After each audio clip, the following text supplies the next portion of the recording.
How do we improve the kind of speaking we do most? We learn, train, and practice, never just coast. Let me explain. There are several different kinds of speaking we do in public.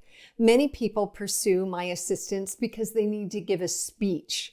And that kind of platform speaking, they get lots of learning, training, and practice for because they know they're going to have an audience listening to them. And so they work on their stage presence and content, etc.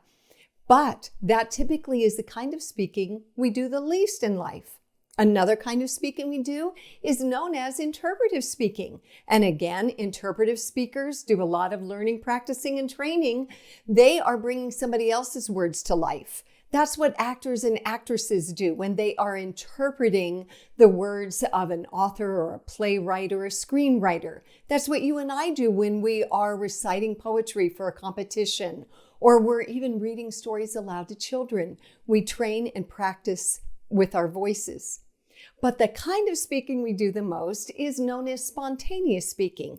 That's what you and I do when we are starting a conversation, sustaining a conversation, ending a conversation, when we're offering a compliment, giving an apology, interjecting with a question, trying to manage conflict.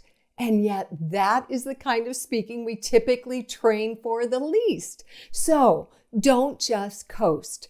Use a book or a good resource. Here's one I love, Small Talk by Deborah Fine, or come take a course. I offer them. Go somewhere and get the training that you need so that you can spontaneously speak.